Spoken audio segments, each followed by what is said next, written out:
We have. Most of us, unless we're vegetarian. Already this morning. What? I'm joking. Today we're putting a twist on the traditional Italian dish. Caroline Gray, editor of Easy Food magazine, joins us this morning. Good morning, Caroline. Good morning. Now, Laura may have already had a beef lasagna this morning, but well, it's time for the second day's lasagna. Lasagna is Seafood lasagna. different. I know. I have had it before. It is beautiful. Really? A lighter option. Is it very involved? It's not. It's actually, this is super simple. Okay.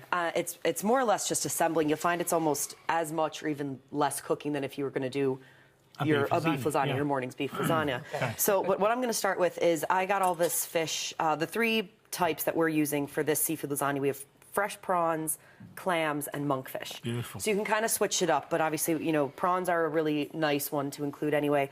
Clams are actually really easy to get. You can get them just frozen in a fishmonger's. These have been shelled already, but if you were to cook them, it's really similar to cooking mussels. Yeah. What would make me nervous about doing a seafood lasagna is that it makes me nervous in general when cooking fish is that fishes all take, you know, different lengths of time to cook. Well, Do you do this all at the same time? You pretty much do it at the same time. So I'm going to start with the prawns and the monkfish, and then the clams, because they're cooked, they're just going to warm through. Okay. And then I was saying earlier, it has a lot of sauce and nice liquids in the lasagna. The fish doesn't come out tough or rubbery or anything, so it actually cooks quite nicely. So to begin, we're going to start with the prawns. Like, I use the fresh ones here. We were saying you can buy them pre-cooked or not pre-cooked, but you can buy the raw prawns from the shop. But I presume you can also buy the frozen prawns to frost them, but it just means you can't then refreeze the lasagna. Exactly. So you don't want to start with frozen, thaw, and then freeze again. Yeah. So just to prepare the prawns, again, these are just from the fishmonger. So to prepare them, you're going to see in recipes it says to peel and devein them. So to peel the prawns, you just pull the top bit off, start from the end. Otherwise known as the head. The head. The top We're making bit. the top bit. There are kids watching. Yeah, true, yeah. Pull the head off. And then after you get the tail, you just kind of work through the legs here. Okay. So this kind of just comes off in one piece, fell swoop. Yeah. They really take a very short amount of time to cook They on really the hob. do. So are you going to start this on the hob and then transfer it to the oven? Yes, so we're going to start them on the hob and then just right into the oven. So a bit... Great thing about cooking prawns, though, Caroline, is that like they practically tell you themselves when they're cooked. That's when the they change thing. Colour, yeah, you they're know. cooked. They're ready to Right. go. So a bit of olive oil in the pan. So the prawns and the monkfish are going to go in together. I do love prawns. Oh, Gambas, pil, bit of garlic. Well, a lot of garlic. oh yeah. Olive A oil. lot of garlic. Yeah, paella.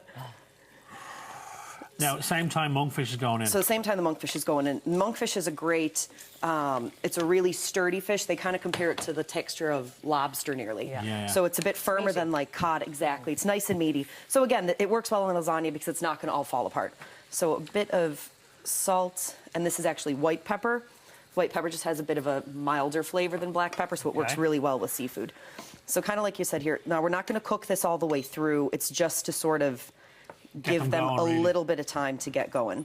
And like you said, Simon, you can totally see when the prawns are Starting to change ready colour, themselves. yeah. So you're just talking about 2-3 minutes tops on the hob? Exactly. So just a few minutes here. We're going to flip the prawns over so you can see when they're cooked and ready there. So now that these are kind of going, and you can see the monkfish kind of starts to curl up a bit, get its own texture there. So we're going to add the clams. And again, this is really just to give them a quick blast. And because the clams are cooked, they're not going to take much time at all. So a nice alternative for a summer, light summer lunch. This is the thing. It's, you know, especially if people like seafood, it's just a really nice combination of flavors and textures. And again, it holds up really well in a lasagna. Now this is just a little bit of white wine, so we're just going to add a splash of that. And it's just going to kind of work right into the fish here. And you're adding flavour to your sauce, too. Just a bit of flavor to the sauce. Now, what we don't want is for it to get super liquidy, so I'm just going to kind of let this cook for a couple of minutes. Okay. Add these fresh cherry tomatoes. We ditched the ones we were juggling with earlier. Did you? Yeah, Good, I'm glad to those hear didn't it, make the cut for the They fell on the for the floor. dish. Yeah. Okay, so this is just going to kind of cook away just for a couple of minutes until the tomato softens. Some of the liquid is going to cook off.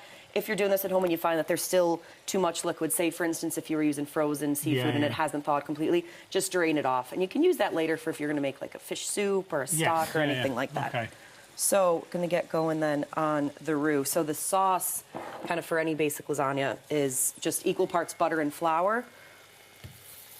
So this is a basic roux. This is a really basic roux. And so we can kind of start it now, and then this is something you can kind of just set aside and let it cook later. Okay.